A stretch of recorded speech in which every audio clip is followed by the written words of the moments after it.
Адвокат Абдуллоха Гурбати отказался продолжить защиту журналиста. ОАО «Российские железные дороги» запустили акцию со скидками на покупку билетов в Таджикистан. Си Цзиньпинь предложил Бердымухамедову совместную борьбу с 3 силами зла. Путин внес в Госдуму законопроект о денонсации Конвенции об уголовной ответственности за коррупцию.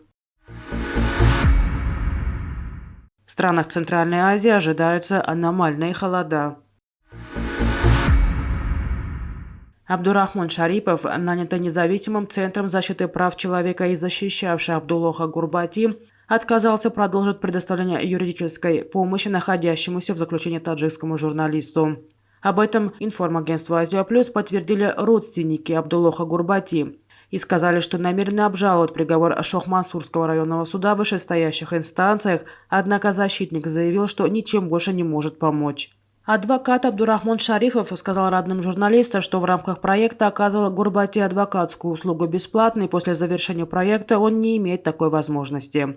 Родственники Абдуллоха Гурбати предложили ему оказывать платную услугу, но он отказался, ссылая на свою загруженность.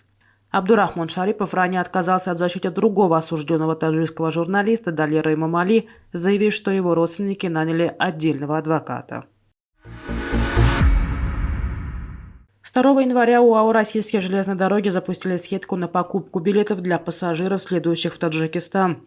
Акция ведомства называется «Таджикистан планируйте заранее». Она будет действовать до конца этого года, до 28 декабря 2023 года.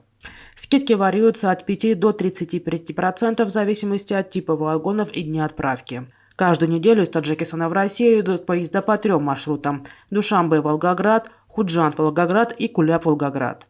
В ГУП Рохи-Охане Таджикистан сообщили, что ежегодно между Таджикистаном и Россией ведутся переговоры и запускаются подобные скидки.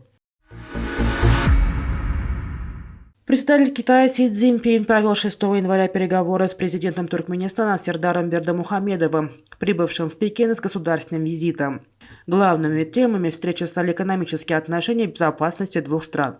Об этом сообщает официальный сайт Министерства иностранных дел КНР, пишет информагентство Фергана. Стороны договорились поднять китайско-туркменские отношения до уровня всеобъемлющего стратегического партнерства. Си Цзиньпинь подчеркнул, что странам необходимо в приоритетном порядке расширять сотрудничество в энергетике, в частности в газовой сфере, которая является краеугольным камнем китайско-туркменских отношений. Кроме того, Си Цзиньпинь заявил о необходимости расширить сотрудничество между спецслужбами и правоохранительными органами, а также совместно бороться с 3 силами зла – терроризмом, сепаратизмом и экстремизмом. Президент России Владимир Путин внес в Госдуму законопроект о денонсации Конвенции об уголовной ответственности за коррупцию, ратифицированной в 2006 году. В рамках этой конвенции Совет Европы контролировал уровень борьбы с коррупцией в России, а российские власти частично выполняли его рекомендации.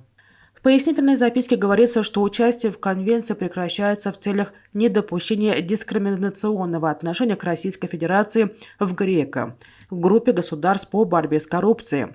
Эта международная организация контролирует соблюдение конвенции.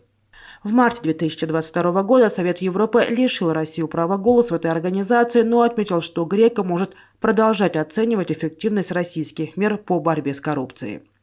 ГРЕКО неоднократно опубликовала отчеты о высоком уровне коррупции в России, в том числе в госорганах по предотвращению коррупции, правоохранительных и судебных.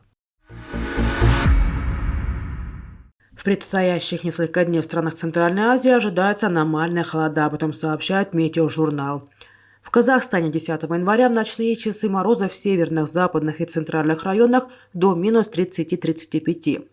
В Кыргызстане с 12 января в предгорных районах до минус 20-25, в горных районах до минус 29, минус 34 градусов. В Таджикистане в равнинных районах республики на юге и востоке мороза до минус 10, минус 15, а в горных районах до минус 24, минус 29 градусов. В Узбекистане 11 января в северных районах морозы ночью до минус 17, минус 22, а с 12 января на большей части страны минимальная температура до минус 14, минус 19.